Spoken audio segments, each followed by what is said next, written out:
প্রিয় পঞ্চম শ্রেণীর শিক্ষার্থীরা, আজকে তোমাদের একটা নতুন ভিডিওতে স্বাগতম।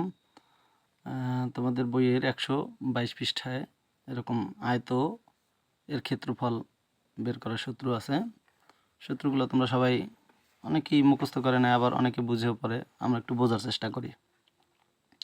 এখন দেখো, আমরা জানি আয়তের বিপরীত বাহু সমান। এখানে যদি 5 সেমি হয়, এখানেও 5 সেমি। আমি একটু লিখে রাখি, 5 সেমি।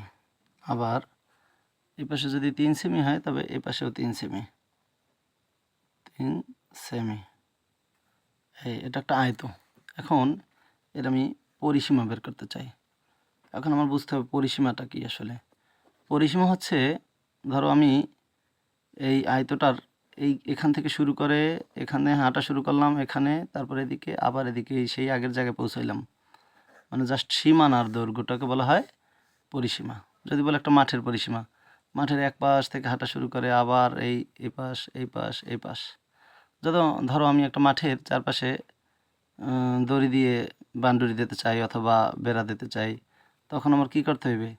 এই মাঠের 4-5টা মাপতে হবে। এখানে কতটুকু আছে, এখানে কতটুকু আছে, এখানে কতটুকু, আর এখানে কতটুকু। টোটাল কতটুকু দৈর্ঘ্য আছে, অতটুকু আমার দড়ি কেনা লাগবে অথবা অতটুকু বেড়া তৈরি করা লাগবে। এটাকে বলা হয় পরিসীমা। আবার এই যে ধরো একটা রুম অথবা এই যে একটা টেবিল, এই টেবিলটার পরিসীমা জানতে চাইলে এই টেবিলের উপরে কতটুকু জায়গা আছে এটা বোঝায় না, বোঝায় ধরো এই টেবিলের পাশে পাশে আমি একটা এই যে লেস লাগাইতে চাই বা একটা কিছু লাগাইতে চাই, এই যে পাশের যে দৈর্ঘ্যটা, এটাকে বলা হয় পরিসীমা। এখন আমি এটার পরিসীমা বের করতে চাই। দেখো, আমরা যদি চাই এটার টোটাল পরিসীমা বের করতে হলে 3 আর এই 5 8, আর আছে যে আবার 8 আর 3 9 10 11, 11 আর 5 16। আমরা এগুলো যদি যোগ করে দিই তবেও পরিসীমা হবে, কিন্তু আমরা একটা সূত্রের মধ্যে যাইতে চাই, একটা সূত্রের মাধ্যমে করতে চাই।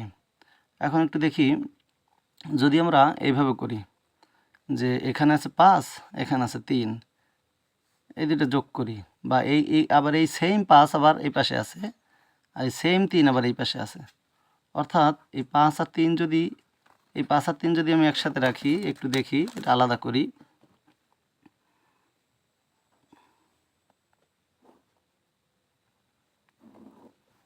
ধরো এই 5 আর 3 যদি আমি যোগ করি 8, আবার সেম 5 আর 3 8 আর একবার আছে। অর্থাৎ এই দুইটায় 8 হয়, এই 8 আরও আর একবার আছে। ঠিক আছে, এই 5 আর 3 8, সেম 8 আরও একবার আছে। অর্থাৎ একই জিনিস যদি 2বার 3বার থাকে, ধরো 5 যদি 3বার হয়, তখন আমরা 5-এর সাথে 3 গুণ করি, 3 5 15। 5 যদি 2বার হয়, 5-এর সাথে 2 গুণ করি, 5 2 10। তো 5 আর 3 8, এটা 2বার আছে, আরও একবার আছে। সুতরাং আমরা এই 8-এর সাথে 2 যদি গুণ করি, আর 2 গুণে 16 হয়ে যায়।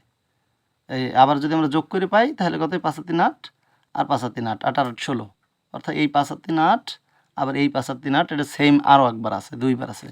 এই জন্য আমি এই একটা যোগ করলেই হয়। এই যে এইটাকে বলা হয় দৈর্ঘ্য, আর এটাকে বলা হয় প্রস্থ। তাহলে আমি লিখতে পারি যে দৈর্ঘ্য যোগ প্রস্থ। আমি এই দৈর্ঘ্য আর প্রস্থটা যোগ করলাম, তখন কি হইল? 5 আর 3 8, সেম 8 আরও আর একবার আছে। এই জন্য এটা 2বার থাকার কারণে এটাকে আমি 2 দিয়ে গুণ করব। এটাকে বলা হয় সূত্র। এই জন্য আমরা বলতে পারি যে আয়তের পরিসীমা সমান সমান দৈর্ঘ্য যোগ প্রস্থ গুণ 2। আমরা এটা মুখস্থ করি সবাই, কিন্তু একটু বুঝে তারপর মুখস্থ করা ভালো। এটাকে বলা হয় পরিসীমা। যখন আমাকে পরিসীমা আর পরিধি একই কথা, আমাকে যদি বলা হয় যে তুমি এই মাঠটার পরিসীমা, ওই যে এই মাঠটা আমি চারদিকে দড়ি দিয়ে বাউন্ডারি দিতে চাই, দড়ি দিয়ে আমি বেড়া দিতে চাই, তখন আমার কতটুকু দড়ি কিনতে হইবে। তখন আমরা কিভাবে করব? এই মাঠের 4-5টা যদি এরকম মাপি, তাহলে কিন্তু আমরা পরিসীমা পাই যাবো। অথবা যদি আমরা সূত্র দিয়ে বের করতে চাই, এক পাশের দৈর্ঘ্য আর প্রস্থ যদি মাপি, তখন আমরা দৈর্ঘ্য যোগ প্রস্থ আর সাথে 2 গুণ দিয়ে দেবো, তখনই হয়ে যাবে পরিসীমা।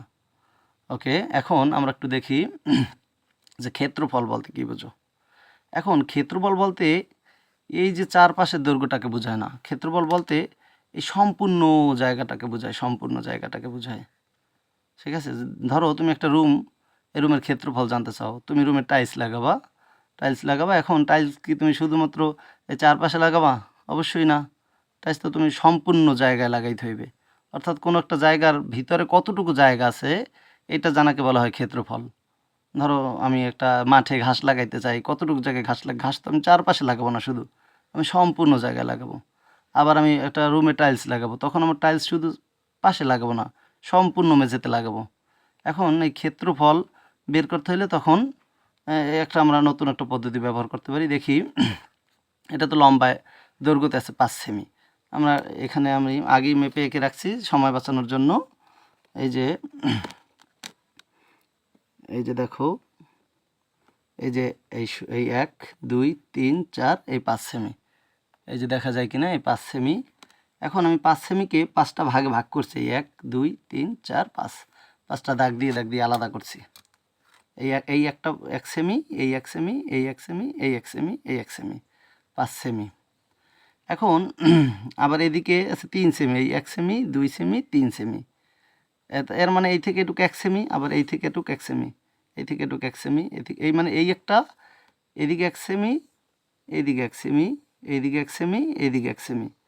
অর্থাৎ এই যে ছোট একটা বর্গ, এদিকেও 1 সেমি, এদিকেও 1 সেমি, এদিকেও 1 সেমি, এদিকে 1 সেমি, চারোদিকে 1 সেমি করিয়া। যদি মানে একটা চতুর্ভুজের 4টা বাহুই একই মাপের হয়, সমান হয় এবং কোণগুলা সমকোণ হয়, তাকে বলে বর্গ। অর্থাৎ এটা একটা ছোট বর্গ, এটা একটা ছোট বর্গ।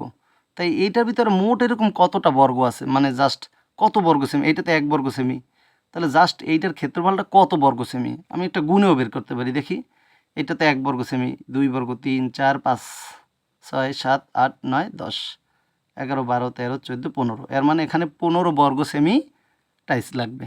ধরলাম একটা 1 বর্গ সেমি টাইলস, তাহলে আমার এই টাইলস লাগবে মোট 15টা।